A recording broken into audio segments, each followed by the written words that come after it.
امشب در 24 زمزمه سفر ترامپ به اسرائیل همزمان با تشدید تلاش‌ها برای از سرگیری مذاکرات تهران و واشنگتن در روز یکشنبه. جمهوری اسلامی میگه فقط درباره موضوع هسته‌ای گفتگو میکنه و هنوز از زمان و دور تازه مذاکرات مطمئن نیست. تعطیلی کامل فرودگاه صنعا در پی حملات سنگین اسرائیل. واشنگتن میگه حوثی‌ها اعلام تسلیم کردن و بمباران اونها متوقف میشه. و سفر نخست وزیر جدید کانادا به واشنگتن در میانه روابط پرتنش کانادا و آمریکا. مارک کارنی در دیدار با ترامپ گفت کانادا فروشی نیست.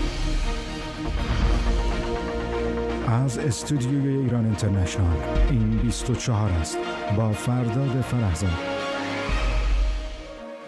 بینندگان ایران اینترنشنال در ایران و سراسر جهان سلام و وقت بخیر. ساعتی پیش سخنگوی وزارت خارجه جمهوری اسلامی گفته تاریخ دور بعدی مذاکرات قطعی نشده، اما تهران داره تاریخ پیشنهادی عمان رو برای دور بعدی مذاکرات بررسی میکنه. پیشتر نور نیوز رسانه نزدیک به شورای عالی امنیت ملی جمهوری اسلامی خبر داده بود دور چهارم مذاکرات آمریکا و ایران یک شنبه 21 اردیبهشت در مسقط برگزار میشه. همزمان استیو ویتکاف نماینده دونالد ترامپ هم به آکسیوس گفته کاخ سفید در تلاش دور چهارم مذاکرات آخر همین هفته برگزار بشه. بر اساس گزارش‌ها رئیس جمهوری آمریکا شاید هفته آینده و در جریان سفرش به خاورمیانه به اسرائیل هم بره. در همین حال سخنگوی دولت پزشکیان گفته خط قرمزهای جمهوری اسلامی در مذاکرات ثابت و مشخصه و فقط درباره موضوع هسته‌ای گفتگو میکنه. فاطمه مهاجرانی گفته طرف مقابل مذاکرات هم باید حسن نیتش رو ثابت کنه. به گفته مهاجرانی چون مذاکرات غیر مستقیمه تهران منتظر دریافت دیدگاه عمان بوده و به گفته این کشور علت تعویق مذاکرات هم مسائل تدارکاتی و فنی بوده. خبرنگارمون سمیرا قرایی از کاخ سفید و آرش علایی از کنگره با ما هستن. با سمیرا شروع میکنم و تازه ترین تحولات مرتبط با از سرگیری مذاکرات. سمیرا. چند تا خبر وجود داره در رابطه با دور چهارم مذاکرات که چه روزی ممکنه که انجام بشه. پیشتر باراک راوید خبرنگار وبسایت خبری آکسیوس گفته بود که در انتهای این هفته ممکنه مذاکراتی برگزار بشه. بعدتر گفت که آقای ویتکاف بهش گفته که شاید این آخر هفته شنبه که پیش رو داریم مذاکراتی انجام بشه، اما احتمال هم داره به خاطر سفری که آقای ترامپ قرار هست به منطقه انجام بده تحت شعاع اون سفر مذاکره‌ای قرار نباشه که در مسقط عمان بخواد صورت بگیره. آقای ویتکاف گفته که در حال انجام پیشرفت هستن در مذاکرات، روشن نیست چه نوع پیشرفتی، جزئیاتی ارائه نداده. ابراز امیدواری کرده که در مسیر درست باشند و دوباره تاکید کرده که آقای ترامپ مایله که بحران ایران رو از طریق دیپلماسی حل بکنه. همزمان با انتشار این گزارش‌ها، این نقل قول از آقای ویتکاف که شاید این شنبه یکشنبه صحبت بکنند، نور نیوز به نقل از یک منبع ایرانی گفته بود که شنبه ممکنه که مذاکرات در مسقط بخواد انجام بشه. منبع این خبر یک شخص ایرانی است، یعنی از سمت ایرانی ها ما داریم در رابطه با روز شنبه میشنویم. یک منبع ایرانی دیگه به رویترز گفته که مذاکرات در 2 روز برگزار خواهد شد، یا شنبه و یک شنبه یا یک شنبه و دوشنبه. این اولین باره که در جریان این مذاکرات ما داریم راجع به یک مذاکره 2 روزه صحبت میکنیم. پیشتر مذاکرات در حد 3 تا 4 ساعت برگزار شده بود و از طرف دیگه مذاکرات فنی و سیاسی رو این منبع آگاه از هم جدا نکرده. ما الان نمیدونیم 2 روز مذاکره آیا صرفاً آقای ویتکاف رهبری خواهد کرد، آیا آقای انتون هم اضافه خواهد شد، مذاکرات فنی رو انجام خواهند داد یا نه. و الان ایرانی ها میگن که ما داریم پیشنهادات عمان رو برای انجام مذاکره بررسی میکنیم. به نظر میرسه که طرف عمانی یک تاریخی به طرف ایرانی ارائه نداده باشه و به نظر میرسه که اون بخشی از صحبت آقای ویتکاف که میگه تحت شعاع سفر شاید مذاکره برگزار نشه درست‌تر باشه و احتمال داره که دور چهارم گفتگوها بین ایران و ایالات متحده بعد از سفر آقای ترامپ بخواد رخ بده. در رابطه با سفر آقای ترامپ که قرار بود اولین سفر خارجی آقای ترامپ باشه، آقای ترامپ دفعه پیش هم در واقع در دور اول ریاست جمهوری هم ابتدایی به عربستان سعودی سفر کرد. این بار هم همین بنا رو داشت که خب پاپ درگذشت و مجبور شد اول اصلا به واتیکان و به ایتالیا استرالیا سفر بکنه. الان این سفر رو ما داریم از قول روزنامه اسرائیلی معریف میشنویم به نقل از منابع اسرائیلی که احتمال داره در انتهای سفر به اسرائیل هم آقای ترامپ بره، یعنی عربستان سعودی رو داریم، قطر رو داریم، امارات متحده عربی و بعد به اسرائیل بره. اسرائیل پیشتر اعلام نشده بود، از سمت کاخ سفید تایید نشده، هرچند که زمزمه های رفتن آقای ترامپ به اسرائیل اینجا در کاخ سفید در یک ماه گذشته زیاد شنیده میشد، اما تایید شده نیست. در این حال امروز هم آقای ترامپ گفت که یک شگفتی داره قبل از اینکه بخواد اون سفر خاورمیانه رو انجام بده. بریم این بخش از صحبتاشو بشنویم. فرداد.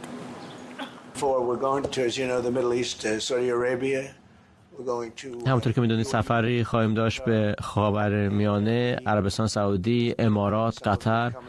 فکر کنم که دوشنبه شب خواهد بود. بعضی از اعضای کابینه همراه من خواهند بود و یک خبر خیلی مهم رو اونجا اعلام خواهیم کرد.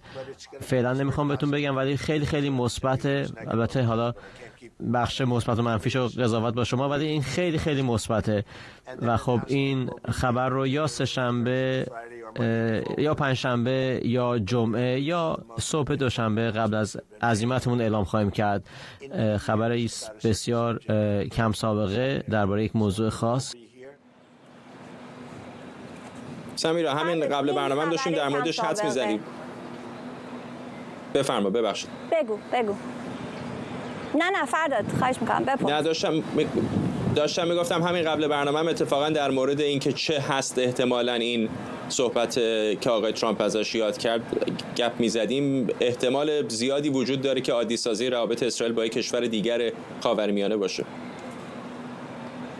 همینطوره. وقتی که اینو اعلام کرد نگفت که در چه حوزه‌ای میخوان این اعلام بزرگ رو انجام بدن، این خبر بزرگ رو انجام بدن. خیلی‌ها فکر می‌کردن شاید در حوزه طرفای اقتصادی باشه چون حوزه بندی نکرده بود، اما بعدتر آمد تا حدودی روشن کرد خود آقای ترامپ و گفت که به بحث تعرفه ها ربطی نداره و چون که داره قبل از سفر خاورمیانه انجام میشه. آقای ترامپ دوشنبه قراره که اینجا رو به مقصد عربستان ترک بکنه. در این صحبت هم که شنیدیم میگه یا دوشنبه صبح یا پنجشنبه جمعه قبل از سفر خاورمیانه میخواد اعلام بشه. در نتیجه بسیاری الان دارن این گمان زمینی رو میکنن که به بحث عادی‌سازی روابط بخواد برگرده و راجع به این با هم داشتیم صحبت میکردیم که آیا عربستان سعودی هست، آیا کشور عمان هست. عمان هم پیشتر زمانی که سلطان قابوس بود انتظار میرفت که در اون اواخر سلطنت سلطان قابوس عمان بخواد عادی‌سازی روابط با اسرائیل انجام بده، اما خب سلطان قابوس درگذشت و هیثم بن طارق ترجیح میده که عادی‌سازی روابط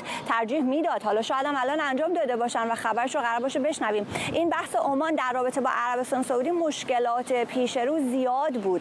حالا بعد ببینیم در این 2-3 ماهی که آقای ترامپ روی کار آمده آنقدر تونسته کار دیپلماتیک انجام بده که اون مسائل بین اسرائیل و عربستان سعودی رو حل کرده باشه که این خبر بزرگ عادی‌سازی روابط بین اسرائیل و عربستان سعودی باشه که حقیقتاً هم بزرگترین خبری میتونه باشه که در این سالهای اخیر میتونه هر کسی از اهل خاورمیانه بشنوتش. برای بسیاری شاید تصورش هم دشوار باشه، ولی یادمون نره آقای ترامپ پیمان ابراهیم رو وقتی ابداع کرد و وقتی کشورهای مختلف پیوستند همون زمان هم تاریخ داشت رقم میخورد، ولی همگی منتظر این بودن که ببینن آیا عربستان هم سرانجام میپیونده به پیمان ابراهیم یا نه. این رو بعد ببینیم، تماشا کنیم که چه اتفاقی براش خواهد افتاد.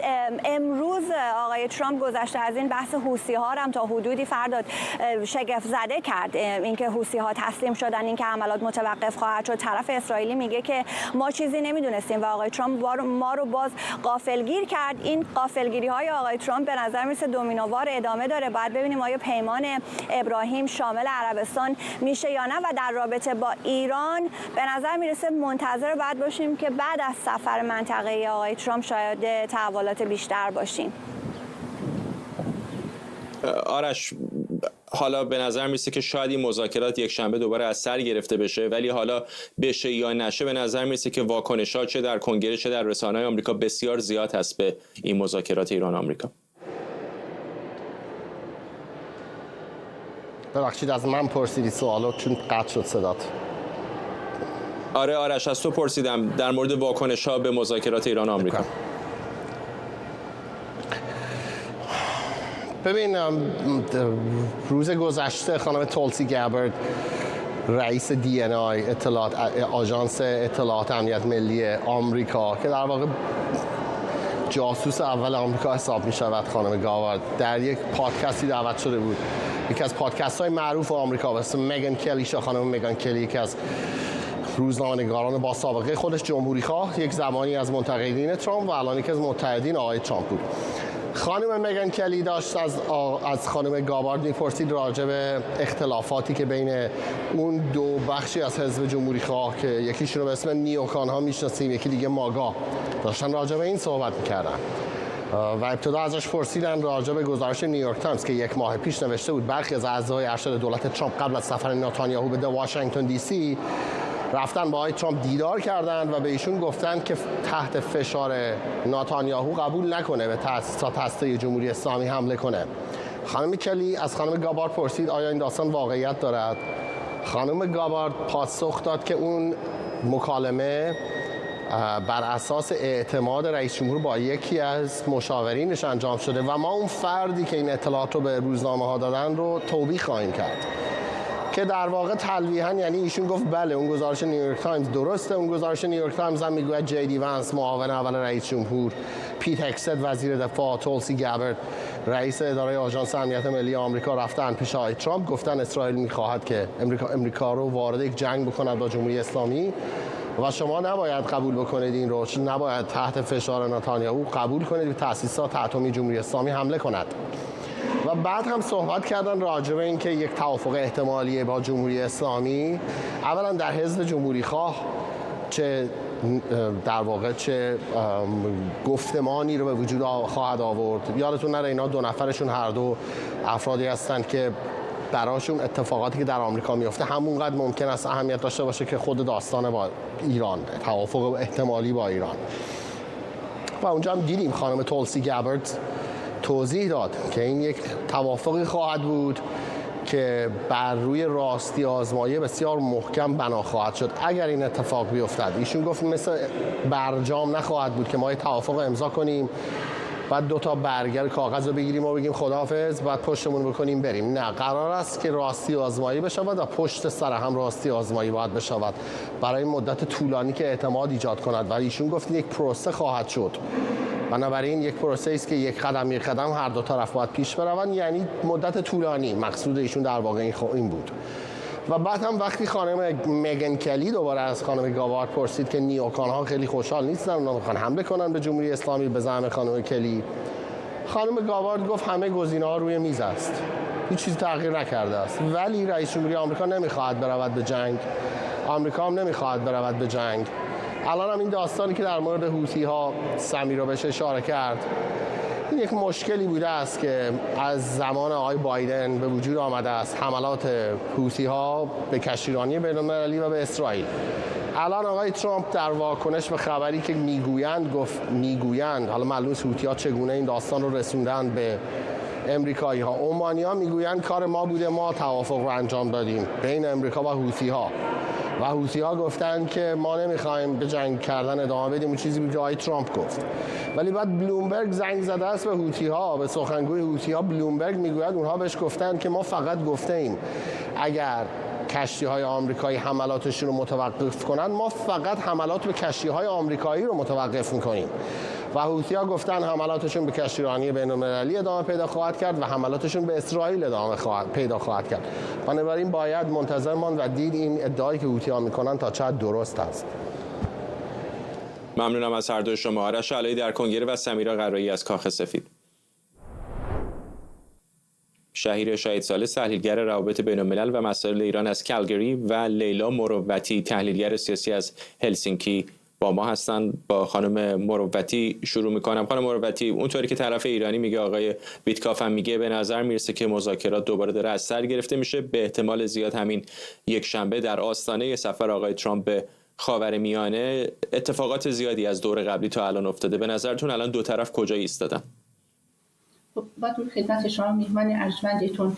ببینید، من در کلیت عرض کنم این مذاکرات واقعا هنوز ماهیتش مشخص نیست. از یک طرف وقتی میایم این مذاکرات در چارچوب مذاکراتی که در حقوق بین‌الملل و در روابط دیپلماتیک تقسیم بندی می‌کنیم، برخی از مشخصات مثلا میانجیگری یا وساطت رو داره که خودش یک شیوه خاصی است و برخی از مشخصات اونو نداره. این یکی از اون ابهامات اصلی که صحبت از مذاکره غیر مستقیم چیست، در حالی که دو طرف در بعضی جاها با هم دیگه مستقیم صحبت کردن. و نگاهی اگر به اون سه دور قبلی داشته باشیم، واقعا اون سه دور هم یعنی نتیجه خاصی از اون به دست نیومده. هیچ به اصطلاح روشنگری و ابهام زدایی در مورد اون اتفاق نیفتاده. اون چیزی که فعلا به چشم میاد اینه که دو طرف اراده‌ای دارن برای ادامه مذاکرات، اما اینکه این اراده منجر به یک نتیجه، به یک تفاهم، به یک به اصطلاح قراردادی خواهد شد که هر دو طرف رو راضی میکنه، به نظر من خیلی زوده در موردش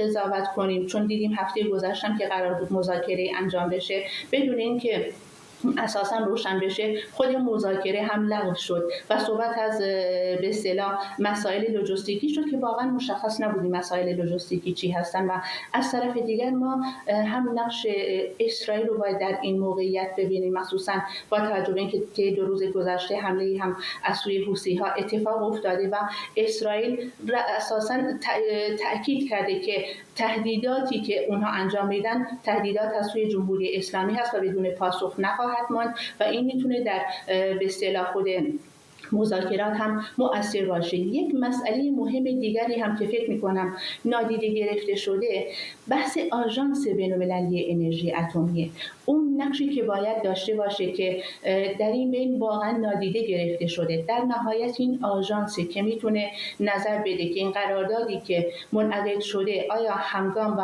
همسو با اون به اصطلاح اون استانداردهایی است که آژانس خودش تعیین کرده و قابل قبول هست یا نه. اگر قابل قبول نباشه، ایران و آمریکا به مذاکره به نتیجه برسن که مطلوب اونها باشه اما مطلوب اتحادیه اروپا نباشه، مطلوب آژانس نباشه، در چنین موقعیتی چه اتفاقی خواهد افتاد؟ آیا فقط دو طرف راضی هستن؟ اروپایی که راضی نیست، آژانسی که راضی نیست، دولت اسرائیلی که منافع امنیتیش به شدت به خطر افتاده، اونها چه موضعی خواهند داشت در این موقعیتی که من فکر می‌کنم به احتمال بسیار زیاد مکانیزم مارشال فعال خواهد شد و اون بخش در واقع همه مذاکره هم میتونه خیلی مسئله ساز باشه. آقای شاهد ثالث، هفته دیگه همین موقع که داریم صحبت میکنیم آقای ترامپ در عربستان سعودی خواهد بود. بخشی از تور خاورمیانه ایش هست که به قطر و امارات هم خواهد رفت. حالا زمزمه این هست که شاید به اسرائیل هم بره و خودش هم همین 1-2 ساعت پیش گفته که یک خبر بزرگ اعلام خواهد کرد. چقدر فکر میکنید که این سفر میتونه تا اندازه مرتبط باشه با بحث مذاکرات و چقدر ممکنه از این موقعیت بخواد او استفاده بکنه برای اینکه امتیازی بده، امتیازی بگیره در مورد مذاکرات هستی؟ من فکر میکنم یکی از مواردی که قطعاً با عربستان سعودی مطرح خواهد شد، همونجور که همه ما میتونیم حدس بزنیم، مسئله توافق هسته‌ای با ایران هست. موضوعی که چشمگیره تغییر موضع عربستان نسبت به دوره اولی هستش که آقای ترامپ وارد کاخ سفید شده بود، که اگر یادتون باشه اون موقع بحث سر این بود که سر مار در تهرانه و باید اونجا کوبیده بشه و الان تقریبا چرخش 180 درجه کرده عربستان و میخواد از آمریکا که به ایران حمله نکنه، میخواد که از راه دیپلماتیک مسئله حل بشه. نقش بسیار مهمی داره عربستان، برای که آقای ترامپ علاقه خیلی زیادی داره که عربستان رو وارد یک حلقه‌ای بکنه که اولا از یک طرف اونطور که خودش حالا میگه بیاد یک سرمایه‌گذاری سنگینی در حد $1 تریلیون در آمریکا بکنه. خود آقای ترامپ شخصا منافعش هستش که بعد از اینکه از کاخ سفید میره با عربستان واقعا رابطه خوبی داشته باشه. از طرف دیگه همونجور که توی گزارشان بودش مسئله پیمان ابراهیم هست که واقعا هدف اصلی شاید آقای ترامپ است که رابطه بین این عربستان و اسرائیل رو برقرار بکنه و کل منطقه رو آروم بکنه، از خودش یک میراث یا لگسی باقی بذاره که صلح در منطقه برقرار بشه. ولی تمام اینها به اصطلاح در گروه این هستش که این توافق هسته‌ای انجام بشه. اگر توافق هسته‌ای انجام نشه و ما قرار باشه به سمت جنگ سوق داده بشیم توی اون منطقه، به نظر من تمام این صحبت‌ها به تعویق میفته و این اون چیزی نیستش که آقای ترامپ بخواد. آقای ترامپ به نظر من انگیزه خیلی قوی داره برای اینکه با دیپلماسی مسئله توافق هسته‌ای رو حل بکنه. آقای خامنه‌ای هم همینطور هستش و به نظر من این حالت یک تصمیم راهبردی و استراتژیک بین این دو نفر ایجاد کرده که برن به سمت توافق و در نتیجه به نظر من احتمال، نمیگم این توافق قطعا انجام خواهد شد، احتمال اینکه این توافق صورت بگیره بیش از این هستش که توافق صورت نگیره و ما به سمت جنگ بریم. Let's take it. آقای شهید ثالث لطفاً با ما بمونید و همینطور خانم مروتی، همین الان وزارت خارجه ایالات متحده سخنگوش داره در مورد مذاکرات با ایران حرف میزنه. بنابراین باید که محتاط باشیم و خب وقتی که داریم به تحول رویدادها نگاه میکنیم این مهمه که درک کنیم که بعضی مسائل بیشتر وقت میگیرن و لزوما به برخی تحولات دیگر متصل و مرتبط نیستن. اما خب بله، اتفاقایی هم هست که گاهی وقتا همزمان میشه. وقتی که شما همه یک منطقه هست و چندین مشکل معضل هست، چندین مذاکره همزمان داره انجام میشه، آتشبس‌های متعدد، بنابراین اجتناب ناپذیره که بعضی اتفاقات با هم بیفته. بنابراین این نتیجه کاری است که دولت ترامپ هفته ها الان مشغولش هست. بنابراین این تنها چیزی که میتونم الان به شما بگم در مورد مذاکره با ایرانی ها این یک شنبه میتونید تایید کنید. خب این سوال رو پیشتر هم از ما پرسیده شده، هفته پیش هم بهش پرداختیم. من جزئیات بیشتری نمیتونم به شما بگم که داره چه اتفاقی میفته و نمیتونم تایید کنم که چه اتفاقی خواهد افتاد، اما به محض اینکه اتفاق جدیدی باشه و ما بشنویم شما از من خواهید شنید از همین تریبون. دولت ترامپ درباره بودجه یک پیشنویس رو ارائه کرده که از جمله کاهش‌های عظیمی هست در کمک آمریکا، تأمین مالی سازمان ملل از سوی آمریکا. خب صحبت‌های سخنگوی وزارت خارجه آمریکا رو دیدید، اطلاعات چندان درخشانی در مورد روند مذاکرات و دور بعدیش نداد، ولی خب احتمال زیادی وجود داره که همین یک شنبه صورت بگیره. خانم مروتی با شما ادامه میدم. الان بحث‌های زیادی در مورد این به وجود آمده که احتمال داره آمریکایی‌ها بخوان نه تنها در مورد توقف کامل غنیسازی ایران پافشاری بکنن، بلکه حتی بحث توقف یا محدود کردن برنامه‌های موشکی ایران رو هم مطرح بکنم. با توجه به فشارهایی که آمریکایی‌ها پیش از شروع مذاکرات گذاشته بودن، فشارهای اقتصادی داخلی، فکر می‌کنید این الان چیزی هست که تهران بتونه بپذیره؟ خب در واقع قرار بود بیشتر روی برنامه هسته‌ای مانور بدن، مخصوصا این صحبت‌های آخری که آقای ترامپ داشت و اینکه ما خواهان برچیده شدن کامل برنامه هسته‌ای ایران هستیم. این میتونست اگر آمریکا روی این مسئله فقط مانور میداد، ممکن بود که جمهوری اسلامی حداقل خیالش از بابت برنامه هسته‌ایش راحت باشه، ولی اون چیزی که ظاهراً به چشم میرسه اینه که آمریکایی‌ها در واقع ارادهشون بر اینه که در مورد برنامه موشکی ایران هم در واقع برای جمهوری اسلامی محدودیت‌های ایجاد کنن. من فکر می‌کنم با توجه به چالش‌های اساسی که الان در جمهوری اسلامی وجود داره و مخصوصا مشکلات داخلی، در نهایت ممکنه جمهوری اسلامی نه با تمام قابلیت‌های به اصطلاح موشکیش، بلکه احتمالاً با محدود کردن بخشی از قابلیت‌های موشکیش، مثلا موشک‌های دوربردش، تا حدی رضایت بده و بخواد که این مذاکرات به انجام برسه. برخلاف برخی از به اصطلاح تحلیلگران، من معتقدم جمهوری اسلامی در این مقطع با توجه به خطراتی که ممکنه براش ایجاد بشه خیلی لازم می‌بینه که به هر حال توافقی با آمریکا داشته باشه و مانع از این بشه که آمریکا یا اسرائیل به تأسیسات هسته‌ای ایران حمله کنند و در نهایت جمهوری اسلامی ممکنه با برخی از این مسائل به اصطلاح محدود کردن برنامه موشکیش، نه از میان بردن برنامه موشکیش، ممکنه موافقت داشته باشه. آقای شهید ثالث، با اینکه بارها چهره‌های مختلفی از جمله مارکو روبیو وزیر خارجه آمریکا حرف از توقف کامل غنیسازی زدن، اما خود آقای ترامپ در همین مصاحبه اخیرش با NBC به نظر میرسه که تا اندازه شاید راه رو باز گذاشته برای دادن بعضی امتیازات به ایران، از جمله اینکه گفته برنامه صلح‌آمیز هسته ایران شاید بتونه ادامه پیدا کنه. حالا اینکه کم و کیف این چه هست، غنیسازی مثلا 3.67% شامل اون میشه یا نه رو نمیدونیم، ولی چقدر فکر میکنید که آمریکایی‌ها شاید حاضر باشن یک قدم عقب نشینی کنن؟ سوال خیلی خوبیه. ببینید، همونجوری که شما خوب اشاره کردین، آقای ترامپ ضمن این که میگه من دنبال برچیده شدن کامل برنامه هسته ایران هستم، میگه من به صحبتاشون گوش میدم، به حرفاشون میخوام گوش بدم ببینم چرا میخوان برنامه صلح‌آمیز هسته‌ای داشته باشن. حرف شما درسته. به نظر من اگر مسئله به اصطلاح راستی آزمایی و وریفیکیشن خیلی شدید مطرح باشه، این کار رو ممکنه بتونن بکنن که غنیسازی رو در سطح 3.67% نگه دارن، ذخیره سازی اورانیوم رو در حد 100 کیلوگرم نگه دارن که اینها هر دوشون حالا در برجام 300 کیلوگرم بود، ولی هر دوی این محدودیت ها در سال 2030 طبق برجام، طبق اون سانست کلازا و بندهای غروب از بین میرفت.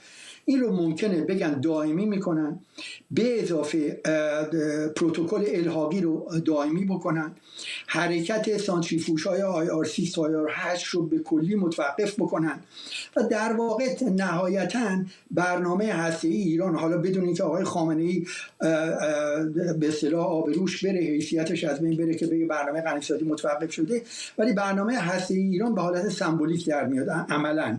و اگر ما از دیدگاه مسئله هسته‌ای نگاه بکنیم دیگه خطری نداره، چون توجه داشته باشین هیچ کشوری تا به حال زیر پروتکل الحاقی نتونسته به بمب اتمی دست پیدا بکنه.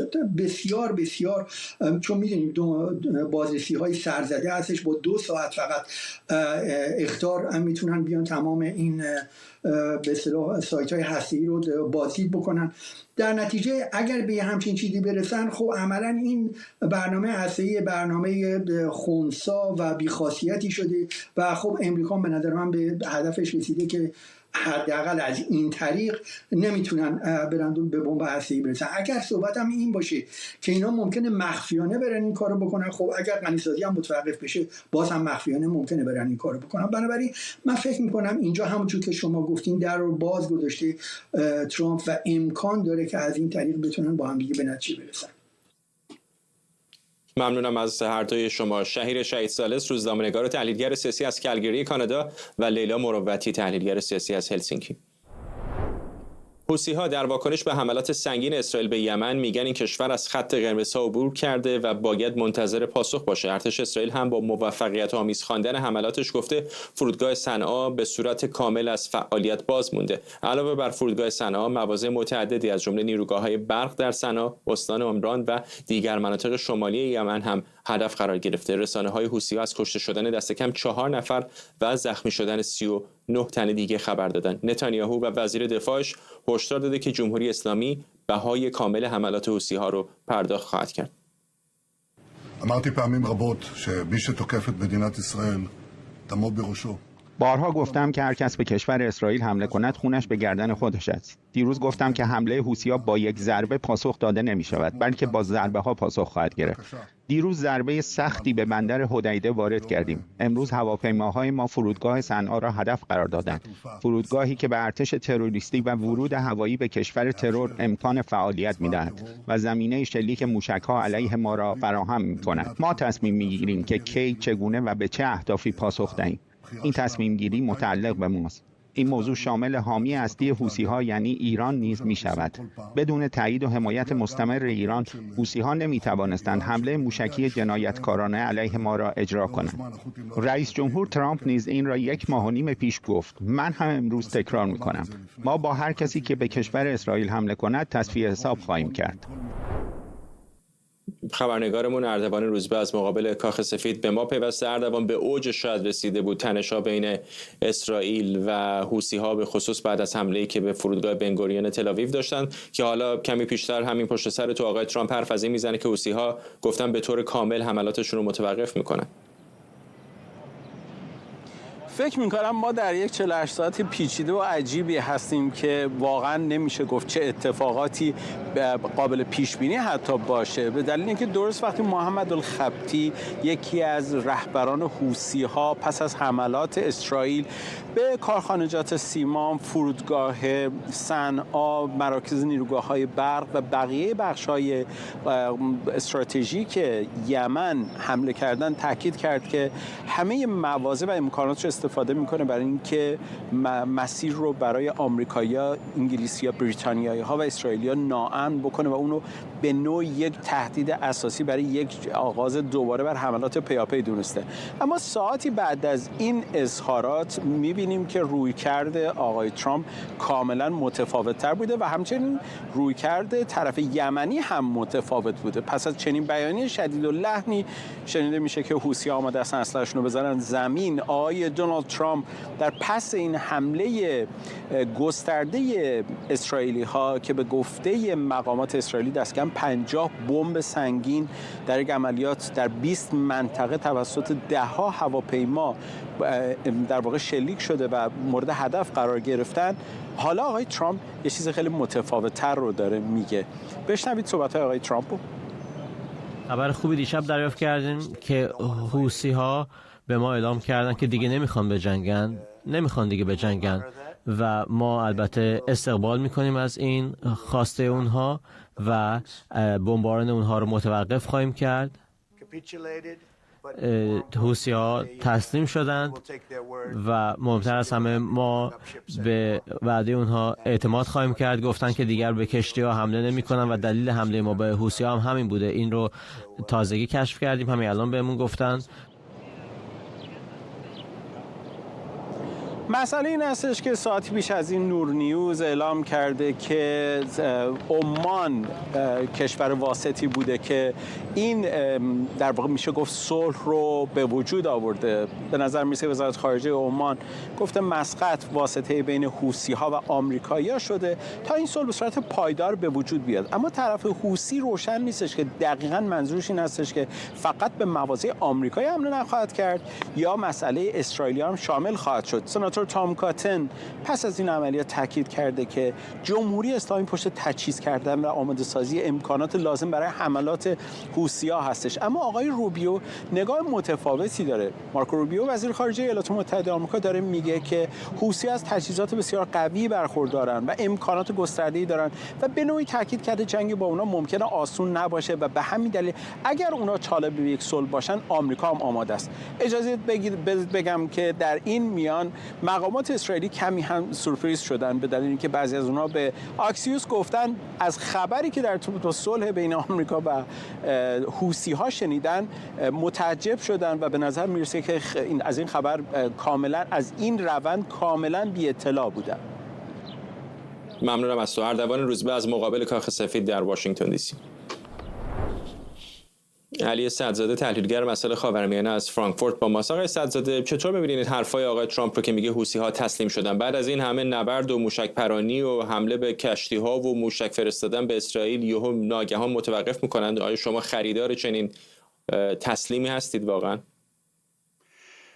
من هم درگیر هستم بین تبلیغاتی که به اصطلاح رسما حوثی‌ها از خودشون نشون میدن. من همین الان المسیره رو نگاه کردم، وبسایت مهم حوثی‌ها و خبرگزاری سبا که باز هم مال حوثی‌ها است. اونجا صحبتی از این نیست که تسلیم شده باشند، ولی از نظر به اصطلاح عقلی راهی ندارن، چون به هر حال حملات اسرائیل در حقیقت تمام زیرساخت‌های حوثی‌ها رو نابود کرده. بندر الحدیده که به اصطلاح تنها راه رساندن کمک‌های انسانی به یمن بود، به حوثی‌ها بود، اون از بین برده. فرودگاه صنعا رو هم امروز کاملا از بین برده و همونطور که خبرنگارتون گفت تقریبا تمام زیرساخت‌ها رو از بین برده. بنابراین از نظر به اصطلاح عقلی و هیچ راهی براشون نمیمونه که دستشون رو بالا بکنن و ظاهرا این که عمان وارد مسئله شده و اینجا هم به اصطلاح میان جیگری کرده، ظاهراً به فشار ایران بوده یا به درخواست ایران بوده. البته خود عمان هم چیز داره، منافع داره، چون عمان تنها کشوری است در کنار عربستان سعودی که مرز زمینی داره با یمن. به هر حال اونها هم وارد عمل شدن و به ترامپ چنین چیزی گفتن، ولی برای اسرائیلی ها خیلی همونطور که خبرنگاران گفت مشکل هست، چون آقای نتانیاهو گفته که ما چندین حمله خواهیم کرد. یعنی انتظار این بود که حتی بعد از حمله امروز حملات دیگری هم انجام بگیره، ولی آقای ترامپ در همین صحبت اخیرش گفته که دیگه ما حمله نخواهیم کرد به یمن. بنابراین اسرائیل تنها خواهد بود، یعنی باید به تنهایی حمله کنه. اینی که هم از جانب اسرائیل و آمریکا ما دوچار یک تناقضات هستیم، منتظر سوالاتی هستیم که پاسخی بگیریم، هم از جانب یمنی ها یا حوثی ها که سوالهای مختلفی شنیده میشه. ولی به هر حال با حملاتی که اسرائیل کرده، عملاً حوثی ها همه چیزشون رو از دست دادن و موشکی رو هم که به تل آویو پرتاب کردن من فکر کنم از بیشتر از قاچاق اخیر بوده، نه این که توی انبارهاشون باشه، چون انبارهاشون تقریبا همه رو آمریکا نابود کرده. از 13 مارس تا به امروز تقریبا روزی نبوده که چندین حمله نبوده باشه. به همین علت هست که سوالاتی باقی است، ولی من فکر میکنم که حوثی ها تسلیم خواهند شد و هم به نفع خودشون خواهد بود، هم به نفع جمهوری اسلامی، و با این مسئله در حقیقت آخرین حلقه به اصطلاح محور مقاومت هم از بین رفت. ممنونم از شما علی سعدزاده، تحلیلگر مسائل خاورمیانه از فرانکفورت. در میان تنش‌ها در روابط کانادا و آمریکا، مارک کارنی نخست وزیر جدید کانادا با دونالد ترامپ در کاخ سفید دیدار کرد. آقای ترامپ در این دیدار پیروزی کارنی در انتخابات اخیر کانادا را یکی از بزرگترین بازگشت‌ها در تاریخ سیاست خوند و گفت شاید شروع ریاست جمهوری او در آمریکا در پیروزی کارنی در انتخابات کانادا تأثیر زیادی داشته. مارک کارنی که برای تنظیم مجدد روابط تجاری دو کشور به واشنگتن سفر کرده، پیشتر با رد پیشرفت فوری در بهبود مجدد روابط گفته بود مذاکرات سخت اما سازنده‌ای در پیشه. آقای کارنی در دیدار خطاب به ترامپ با اشاره به انضمام کانادا به آمریکا گفت که کانادا فروشی نیست. مسئله بر سر اینه، این گفتگوی خیلی دوستانه است. این مثل اون مشاجره که با رئیس جمهوری دیگری داشتم، یادتون است؟ این مثل اون نخواهد بوده. گفتگوی خیلی دوستانه است.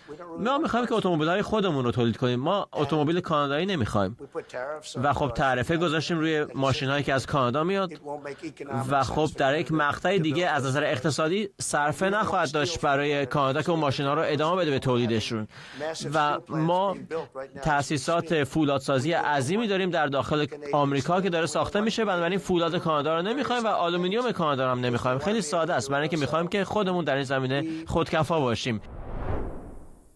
مهسا مرتضوی خبرنگارمون از تورنتو به ما پیوسته. مهسا، آقای کارنی در یکی از متشنج‌ترین دوره‌های روابط کانادا و آمریکا در تاریخ معاصر نخست وزیری این کشور رو به دست گرفته و حالا هم عازم واشنگتن شده. گفتگوی سخت ولی نسبتاً دوستانه‌ای داشتن در کاخ سفید.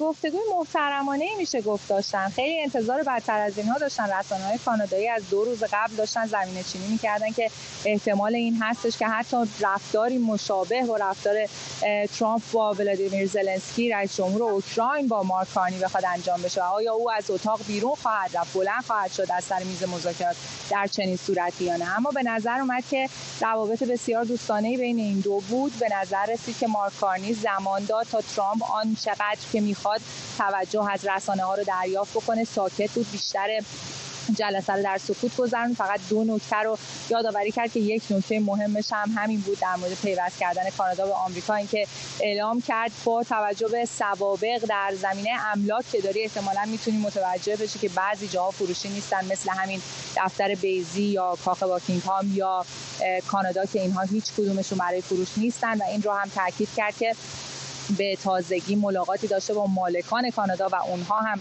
گفتن که کانادا فروشی نیست و این رو یادآوری کرد که کانادا جزء تعلقات بریتانیا هست و اگر آمریکا بخواد حتی حرکتی رو هم انجام بده باید با اونها به توافق برسه. به نظر میرسه که اون دود سفیدی که میگفت نباید منتظر بود برای بعد از این ملاقات و نتیجه نهایی همون اتفاق هم افتاد. این در واقع یک گامی بود برای اینکه بشه مذاکرات بعدی رو ادامه داد در یک فضای دوستانه، چیزی که خود ترامپ هم به اون تاکید کرد. گفت من در کانادا دوستان زیادی دارم، تعلق خاطر دارم، اما در صحبت‌های خودش در واقع میشه گفت تکذیب به حرفای مارک کارنی گفت هرگز نگو، هرگز ممکن هستش زمان طوری ثابت بکنه که در نهایت کانادا بخواد به آمریکا اضافه بشه. به نظر میرسه که حالا باید منتظر باشیم تا ساعت 3 که البته 10 دقیقه ازش گذشته ببینیم مارک کارنی در مورد این ملاقات چه داره که به خبرنگاران بگه در سفارت آمریکا در سفارت کانادا در آمریکا. ممنونم از تو مهسا مرتضوی در تورنتو. همین الانم پودیوم رو دارم در خبرگزاری‌ها می‌بینم که آماده می‌کنن برای ورود نخست وزیر کانادا برای صحبت با رسانه‌ها. به محض که صحبت‌های او شروع بشه، اگر برنامه زمانش به ما اجازه بده، حتما اون رو براتون پخش خواهیم کرد. شاهین سمی، کارشناس امنیت ملی هم از ویرجینیا به ما پیوسته. آقای سمی، آقای کارنی خیلی روشن و واضح و جدی به آقای ترامپ امروز گفتش که کانادا فروشی نیست، کما که بسیاری از جاهای دنیا برای فروش نیست و او هم در کار املاک هست و باید این رو بدونه. آیا فکر میکنید این پایان این تنش میخوایم کانادا رو بکنیم ایالت 51 آمریکا خواهد بود یا تازه شروع دور تازه از تنش هست بین اتاوا و واشنگتن؟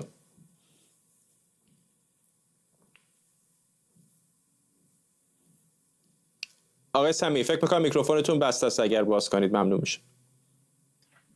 پوزش میطلبم، باز عرض ادب دارم خدمت شما جناب فرهزاد و مردم عزیز ایران. نه، این اول راه آقای ترامپ هست. آقای ترامپ همیشه علاقه به این داره که انقدر به اصطلاح خودمون سیخونک بزنه به افراد دیگر که بتونه از اونها امتیازاتی رو بگیره. ولی آقای کارنی کاری که امروز کرد در حقیقت آقای ترامپ رو اول کار خلع سلاح کرد. آمد یک مقداری تشویقیه و تعریف از شخصیت ترامپ کرد و اینکه چگونه ایشون یک فرد تحولگرایی هست و میخواد و در صدد بهتر کردن وضعیت امریکا هست صحبت بکنه که در همون ابتدای کار بیاد ترامپ رو یه مقداری از اون حالت هیجانی خودش بیاره پایین تر. آقای ترامپ هم کوشش کرد که زیر پوست آقای کارنی بره، اما این اتفاق نیفتاد. به خاطر چی؟ به خاطر اینکه هر دو نفریشون میدونن الان در یک موقعیت دشواری قرار گرفتن. کارنی به خاطر اینکه اول کارشه بایستی ثابت بکنه به مردم کانادا که این کاره هست و ترامپ به خاطر اینه که مسائل و مصائب اقتصادی داره به امریکایی‌ها فشار میاره و ممکنه که در چند ماه آینده براش دشوارتر بشه. این رو هم نباید فراموش بکنیم که علیرغم جنگ تعرفه هایی که آقای ترامپ راه انداخته، سال گذشته کانادایی‌ها حدود 340 میلیارد دلار کالا از امریکا خریدن. پس کانادا به عنوان یکی از شرکای اصلی اقتصادی امریکا برای امریکا بسیار حائز اهمیت هست. ولی من فکر میکنم ترامپ حداقل سعی میکنه یه چند ماه دیگری هم این مسائل رو کماکان ادامه بده. و انصافا در زمینه تجاری و مالی هم آقای کارنی کارکشته است. هم رئیس بانک مرکزی کانادا بوده، رئیس بانک مرکزی انگلستان بوده. چقدر این قدرت چانه‌زنی او رو در این به خصوص مذاکرات تجاری سر تعرفه ها به نظرتون میتونه قوی کنه؟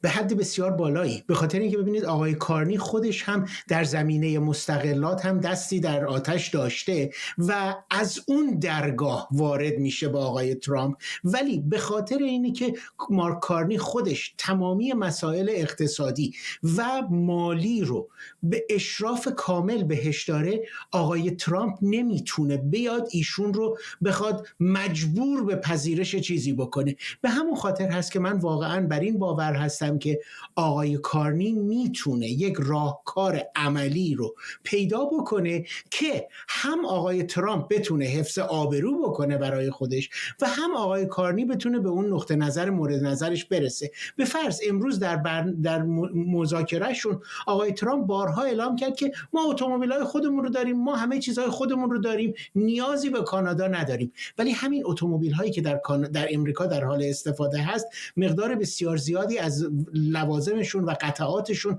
در کانادا ساخته میشه و حتی لوازم اولیه‌شون هم از کانادا میاد و حتی در کانادا مونتاژ میشه. پس آقای ترامپ هم این رو میدونه که نیازمندی امریکا به کانادا غیر قابل انکاره، فقط ترامپ میخواد اون برد لحظه آخری رو برای خودش ثبت کنه. ممنونم از شما شاهین سمیعی، کارشناس امنیت ملی از ویرجینیا. و ممنونم از شما که بیننده برنامه 24 امشب بودید. برنامه رو کمی دیرتر میتونید دوباره در یوتیوب ببینید.